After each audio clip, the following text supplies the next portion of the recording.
Hello viewers, कैसे हैं आप। Good morning to all of you.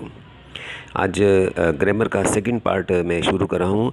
अब तक जो वीडियो आप तक पहुँचाई है मैंने, वो प्रेजेंट इंडेफिनिट टेंसेस के लिए थी। प्रेजेंट इंडेफिनिट टेंस में एफर्मेटिव सेंटेंस कैसे बनाए जाएंगे, इंटरोगेटिव सेंटेंस और नेगेटिव सेंटेंस कैसे बनाए जाते हैं। आज मैं वीडियो आपके लिए बनाई है प्रेजेंट कंटिन्यूस टेंस में। तो so far I have told you about present indefinite tense के what is present indefinite tense, what is the identity, इसकी पहचान क्या होती है। No, I am going to introduce you to present continuous tense which is very simple. ये बहुत simple है, इसमें बहुत बड़ा सिंटेक्स नहीं है आपका। तो दिस सेंटेंस इंडिकेट्स जो प्रेजेंट कंटिन्यूस जो सेंटेंस है प्रेजेंट कंटिन्यूस, ये केवल बताता है आपका कि कार्य चल रहा है आपका, ठीक है, समय। लेकिन उसमें किस वक्त कार्य शुरू है इसके बारे में ये नहीं बताता। कार्य कब ख़त्म होगा इस बारे में भी नहीं बताता। तो it means this sentence indicates that the work is currently in progress. Progress में तो है, but it is not known how long it will last. लेकिन ये पता नहीं चलेगी कब तक होना है इस काम को। तो in this the end of the sentence is done. आपके जो जिस तरीके का आपको मैंने बताया था कि प्रेजेंट इंडेफिनिट है, उसमें जो है वाक्य के अंत में ता है, ती है वगैरह होते हैं। इसमें जो प्रेजेंट कंटिन्यूस टेंस होते हैं, इनमें वाक्यों के अंत में आपका रहा है, रही हूँ, रहे हैं, ये सब वर्ड्स दिखाई देते हैं। तो शुरू करते हैं आज का वीडियो प्रेजेंट कंटिन्यूस टेंस। इसमें फर्स्ट पार्ट मैंने करा है प्रेजेंट कंटिन्यूस टेंस में एफर्मेटिव सेंटेंस का, जिसे आप बहुत पहले आप जान चुके हैं। एफर्मेटिव सेंटेंस जो कि सिंपल सेंटेंस होते हैं, साधारण वाक्य होते हैं, जिसमें हम कोई भी negative word, not word use नहीं करते हैं, और ना ही कोई क्वेश्चन वर्ड्स या हेल्पिंग वर्ब यूज़ किया जाता है इसमें सब्जेक्ट से पहले। तो शुरू करते हैं। इसमें है कहा, in this sentence the continuation of the action is found. Action का होना तो मिल जाता है इसमें कि एक्शन चल रहा है आपका, काम चल रहा है आपका, but the time of the continuation of the action is not given. लेकिन जो कार्य शुरू है, कब शुरू है, कितने बजे शुरू है, इस चीज़ का पता नहीं चलता है। तो it is not known when the work will be completed. इसमें ये भी पता नहीं चलता है कि काम ख़त्म कब होगा आपका। यानी दो चीज़ें मिलेंगी आपको, एक तो वाक्य के अंत में रहा है, रही हूँ, रहे मिलेंगे। दूसरी चीज़ कि काम कब शुरू है, कितने बजे शुरू है, यानी समय का कोई इंडिकेशन नहीं होता प्रेजेंट कंटिन्यूस में। और कब ख़त्म होगा काम, when it will be completed, it is not known. पता नहीं चलता कि कार्य कब ख़त्म होगा इसमें। तो इस प्रकार के वाक्यों में कार्य का जारी रहना पाया जाता है, लेकिन कार्य के जारी रहने का समय नहीं दिया जाता। कार्य कब पूरा होगा इसका भी पता नहीं चलता। कुछ एग्जांपल हैं इसमें, जैसे दीपक बाज़ार से सब्ज़ी ला रहा है। अब ये कितने बजे निकला था घर से, कितने बजे सब्ज़ी लेके आ रहा है, तो समय तो इसमें है नहीं है। और ला रहा है, कब तक लेकर आया घर में, यानी उसका एंडिंग पॉइंट, यानी जो उसका समय है, यानी कब काम कब पूरा होगा, इस बारे में भी पता नहीं चल पा रहा है। बस कंटिन्यूशन में वर्क है आपका, प्रेजेंट में ही है आपका। दूसरा है आपका, वह होटल में खाना खाने जा रहा है। इसमें भी समय का पता नहीं है। वे लोग इस रास्ते से होकर जा रहे हैं। ये आपके इस प्रकार के जो सेंटेंस है, ये कंटिन्यूस में आते हैं। आखिरी वर्ड जो होगा वाक्य का, उसमें रहा है, रही हूँ वगैरह ये शब्द आते हैं इसमें। अब इसमें जो हेल्पिंग वर्ब होते हैं, हेल्पिंग वर्ब होते हैं आपके जो प्रेजेंट कंटिन्यूस टेंस है, इसमें इज़, आर, एम होते हैं। जैसे मैंने पहले आपको बताया था कि हेल्पिंग वर्ब डिपेंड करेगा, या मेन वर्ब जब आप लगाते हैं सेंटेंस में तो डिपेंड करेगा कि आपका सब्जेक्ट कौन सा है, आपका सिंगुलर सब्जेक्ट है या प्लूरल है। सेम इसी तरीके से प्रेजेंट कंटिन्यूस टेंस में भी जो हेल्पिंग वर्ब हैं, देखिए प्रेजेंट कंटिन्यूस टेंस में 3 हेल्पिंग वर्ब हैं, इज़, आर, एम। अब ये डिपेंड करेगा कहाँ कहाँ इनको आप लगा सकते हैं। देखिए, अगर तो सेंटेंस में सिंगुलर सब्जेक्ट है, सिंगुलर सब्जेक्ट आपको पता ही है, जैसे ही, शी, इट या नाम। अगर वाक्य में सिंगुलर सब्जेक्ट आ रहा है तो उसके साथ जो हेल्पिंग वर्ब है वो इज़ का यूज़ किया जाएगा। सिंगुलर सब्जेक्ट के साथ में इज़ का यूज़ होता है हमेशा। अगर प्लूरल सब्जेक्ट है, अब प्लूरल में दो कैटेगरी मैंने बना दी है इसमें रूल्स के अकॉर्डिंग। प्लूरल सब्जेक्ट में अगर आई है तो आई के साथ में एम का यूज़ किया जाएगा। इट मीन्स कि आई का जो हेल्पिंग वर्ब है वो एम है।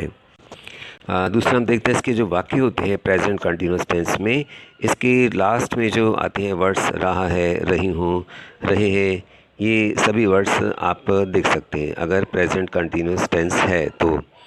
उसके बाद है आपका कि जो सिंटेक्स होगा प्रेजेंट कंटिन्यूस टेंस का, इसमें पहले सब्जेक्ट आएगा, बाद में helping verb is, are, am, फिर उसके बाद में main verb ING, first form के साथ में आईएनजी का यूज़ करेंगे और बाद में ऑब्जेक्ट या अदर्स आते हैं। देखिए, किसी भी वाक्य में आपके यदि इज़, आर, एम आ रहे हैं तो इज़, आर, एम का मतलब है कि आप प्रेजेंट कंटिन्यूस में हैं उस वक्त। आप इज़, आर, एम वहीं पर आप लगा सकते हैं कि जहाँ पे कंटिन्यूशन है वर्क का, जहाँ पे काम चल रहा है आपका प्रेजेंट में, तो is, are, am helping verb आपकी प्रेजेंट कंटिन्यूस टेंस के हैं। ये पहचान होती है प्रेजेंट कंटिन्यूस टेंस की इज़, आर, एम से। इसमें एग्जांपल दिया गया हमने कि वह जा रहा है, ही इज़ गोइंग। ही के आपका सब्जेक्ट है। अब जैसे मैंने पहले बोला है आपको कि एक कुछ पहली वीडियोस मैंने आपको बताया भी था कि मेन जो होता है वो हेल्पिंग वर्ब है। हेल्पिंग वर्ब डिपेंड करेगा, जो हेल्पिंग वर्ब आप यूज़ कर रहे हैं वो उसका जो सब्जेक्ट है वो सिंगुलर है या प्लूरल है। जैसे प्रेजेंट कंटिन्यूस टेंस है, इसमें आपको इज़ लगाना है हेल्पिंग वर्ब, तो इज़ के लिए जो आपका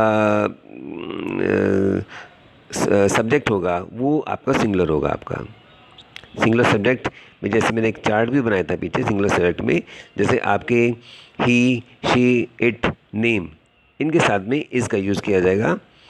और जो प्लूरल होते हैं जैसे आई है तो आई के साथ में एम का यूज़ करेंगे, और वी, दे, यू हैं तो उनके साथ में आर का यूज़ किया जाएगा।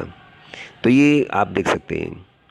कुछ एग्जांपल हम ले रहे हैं। वह जा रहा है, इसका मतलब सब्जेक्ट सबसे पहले दिखेगा सब्जेक्ट कौन सा है आपका, ही सब्जेक्ट है आपका। ही इज़ गोइंग, वह जा रहा है, ही है आपका सब्जेक्ट, इज़ है आपका हेल्पिंग वर्ब, और उसके बाद में हमने लगा दी इसमें आईएनजी, मेन वर्ब की फर्स्ट फॉर्म के साथ में आईएनजी का यूज़ किया है। नेक्स्ट है आपका वह मुझे बुला रहा है, he is calling me, he is calling me. Deepa चिट्ठी लिख रही है, Deepa is writing a letter. वे आज मूवी देख रहे हैं, they are watching movie today. वह अपना होमवर्क कर रही है, she is doing her homework. बच्चे कक्षा में गाना गा रहे हैं, students are singing a song in the class.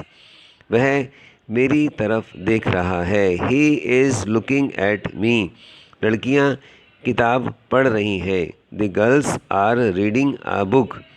तुम संतरा खा रही हो, you are eating an orange.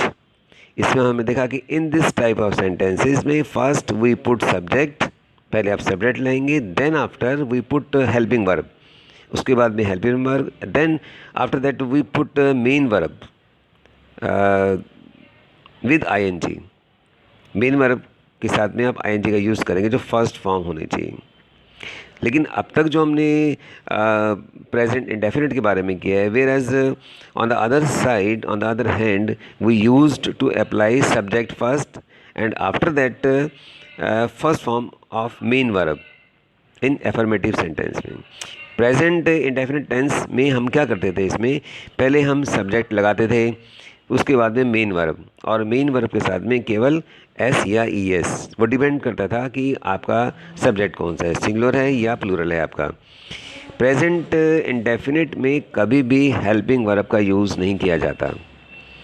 लेकिन अगर हम देखते हैं प्रेजेंट कंटिन्यूस टेंस में हेल्पिंग वर्ब हम यूज़ कर रहे हैं, इज़, आर, एम का यूज़ कर रहे हैं क्योंकि काम चल रहा है आपका। भाई प्रेजेंट इंडेफिनिट में तो काम नहीं चलता आपका, ठीक है, वो तो स्थिति बताता है। कि मैं पढ़ता हूँ, तो काम थोड़ी हो रहा है वहाँ पर, कंटिन्यूशन में कोई वर्क नहीं है। लेकिन प्रेजेंट कंटिन्यूस टेंस में, जो प्रेजेंट कंटिन्यूस टेंस है, इसमें काम का जारी रहना पाया जाता है। तो इसलिए जब काम प्रेजेंट में हो रहा है आपका, तो वहाँ पे इज़ आर एम का यूज़ करते हैं। और इज़ आर एम जो होते हैं हेल्पिंग वर्ब, ये आपके प्रेजेंट कंटिन्यूस टेंस के होते हैं। आगे देखते हैं। वह मेरे साथ किताब पढ़ रही है। She is reading a book with me. हम मैदान में क्रिकेट खेल रहे हैं। We are playing cricket on the field. वह खाना बना रही है। She is cooking food. चोर सच बोल रहा है। The thief is telling the truth. बच्चे आपस में लड़ाई कर रहे हैं। The children are fighting with each other. वह मेरी तरफ घूर रहा है। घूरने कहते हैं staring. He is staring at me. वह मुझे बाजार जाने के लिए कह रहा है। ही इज़ आस्किंग मी, यहाँ आस्क आएगा। He is asking me to go to the market, यानी कहना, आस्क होता कहना। वह मुझे अपनी किताब वह मुझे अपनी किताब दिखा रहा है। He is showing his book. तुम्हारा भाई बाजार से सब्जी खरीद रहा है। Your brother is buying vegetables from the market. तुम विज्ञान के प्रश्न हल कर रही हो। You are solving the question. बाजार से सब्जी खरीद रहा है। Your brother is buying vegetables from the market. तुम विज्ञान के प्रश्न हल कर रही हो। You are solving the questions of science. वे लोग इस रास्ते से होकर जा रहे हैं। They are going through this way. वह अपनी गलती मान रहा है। He is accepting his mistake. तो अभी आपने देखा कि प्रेजेंट इंडेफिनिट जो टेंस होते हैं, उनके जो हेल्पिंग वर्ब हैं वो डू और डज। इसके लिए आप मेरी पिछली वीडियो देख सकते हैं। और प्रेजेंट कंटिन्यूस के जो हेल्पिंग वर्ब हैं वो इज़ आर एम होते हैं। अगर सिंटेक्स की बात की जाए, पिछली वीडियो में जो मैंने आपको प्रेजेंट इंडेफिनिट कराया था, उसमें एफर्मेटिव सेंटेंस, तो उसका जो नियम था, आपका सिंटेक्स था, वो था आपका सब्जेक्ट आपने लगाया होगा, उसके बाद में मेन वर्ब फर्स्ट फॉर्म के साथ में, और एस और ई एस का यूज़ आप करते हो जब आपका जो सब्जेक्ट है आपका सिंगुलर है या प्लूरल है आपका। हालांकि एस और ई एस का यूज़ तभी करेंगे मेन वर्ब के साथ में जब आपका सब्जेक्ट सिंगुलर होगा। प्लूरल के साथ में या प्लूरल सब्जेक्ट के साथ में कभी भी मेन वर्ब के फर्स्ट फॉर्म के साथ में एस और ई एस का यूज़ नहीं किया जाता। ये था आपका प्रेजेंट इंडेफिनिट का। कुछ एग्जांपल आप देख लीजिएगा। प्रेजेंट इंडेफिनिट में वह जाता है, ठीक है, इस पे काम कंटिन्यूशन में तो नहीं है, तो ये प्रेजेंट इंडेफिनिट टेंस है आपका। ही गोज़, वे जाते हैं, दे गो। इसी तरीके से जो प्रेजेंट कंटिन्यूस टेंस है आपका, इसमें जो एफर्मेटिव का जो सिंटेक्स है, ये मैंने रिपीट किया इसमें क्या होगा, पहले सब्जेक्ट का यूज़ करेंगे, फिर हेल्पिंग वर्ब का यूज़ करेंगे, फिर मेन वर्ब की फर्स्ट फॉर्म के साथ में आईएनजी का यूज़ करेंगे, बाद में अदर्स जो ऑब्जेक्ट होते हैं आपके। एग्जांपल के लिए, वह बाज़ार जा रहा है। He is going to the market. वे बाज़ार जा रहे हैं। They are going to the market. अब मेरी जो नेक्स्ट वीडियो होगी, पार्ट 8, वो होगा आपका प्रेजेंट कंटिन्यूस में नेगेटिव सेंटेंस। तो थोड़ा जस्ट वेट अ बिट, थोड़ा इंतज़ार कीजिएगा। Till then, bye.